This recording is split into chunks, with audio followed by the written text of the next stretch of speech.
If you've ever done one of those sober October or like 60-day, 90-day no booze challenges, you may be able to relate to the kind of initial wave of euphoria and you just get some initial benefits from not boozing, better sleep, more energy, you can exercise harder, a few things like that where you're like, wow, food tastes better.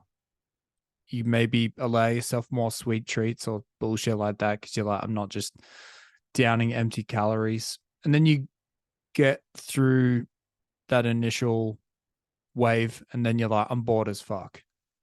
I'm not getting my jollies off.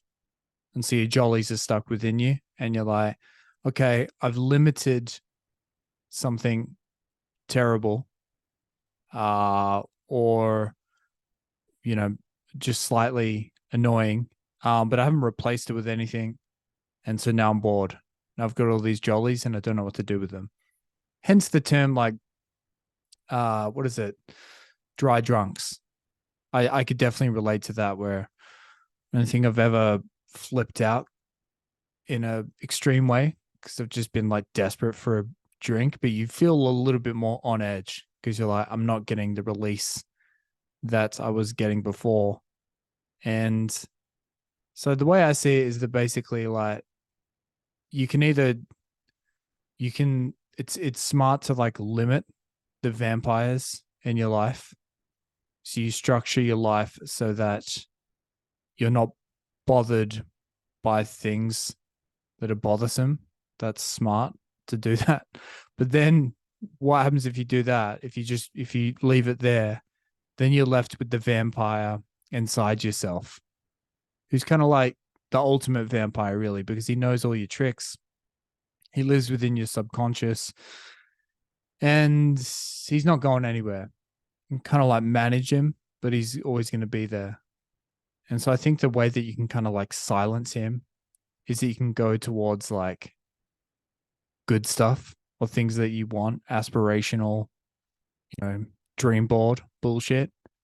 Um, because yeah, that and I really think that the main utility in doing that is that it essentially just keeps you busy.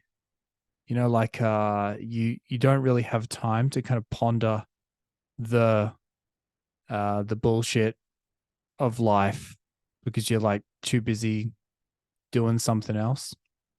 On a kind of like somewhat related note, I uh I follow these YouTubers who talk about like being a digital nomad living overseas and the benefits that come with earning like US dollars but living in a third world country essentially. And they there's like this standard cycle.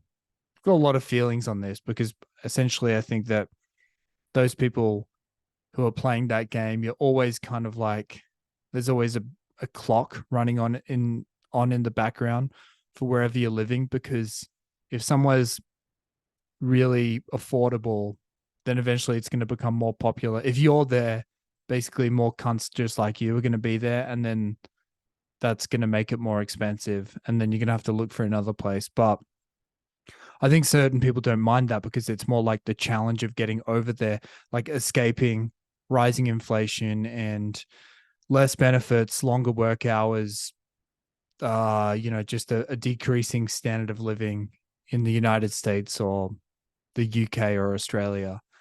And then you go elsewhere and that just the struggle of like trying to get yourself set up in a new place and just the joy that comes with like, fuck, I'm saving so much more money.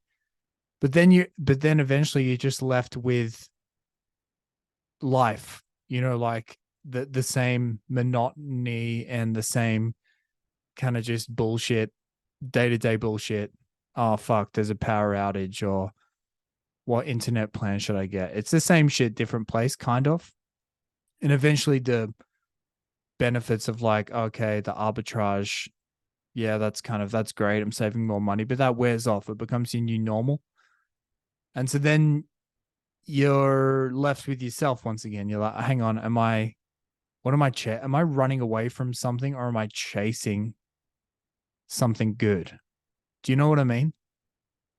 I think I think it comes down to sometimes it's like a cynical or optimistic perspective.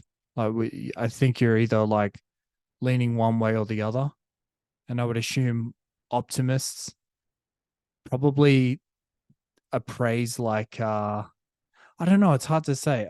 Basically, I think that you should either, if you're good at appraising the actual reality of good things, like I want to get a new job, and you're good at like actually figuring out what the, maybe it's the fucking opposite.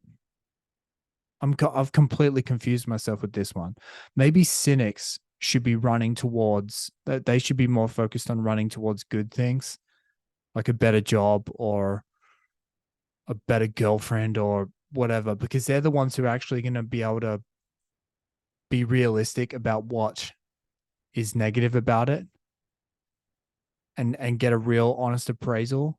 And then maybe optimists should be, I don't fucking know, I've confused myself. I've completely confused myself. But long story short, you basically should be trying to do both, pretty much, right? You should be running away from stuff. I think that's mainly the core of it. If you can limit the vampires, you are going to be pretty pretty well set up. But and then you can go and then I guess that's the point, is that it's like a two-step process. You should limit the vampires, you should simplify your life, and then from there you're in a position to kind of chase after something cool, as opposed to if you just try and chase after something good from the outset, then you are going to, you're going to have vampires in your life still, and they're going to suck your energy, and you're not going to be able to get anywhere cool. I don't fucking know. That was potentially the most confusing. I've confused myself more uh at the end of this one. So good luck trying to figure it out. Let me know if it made any sense. Peace.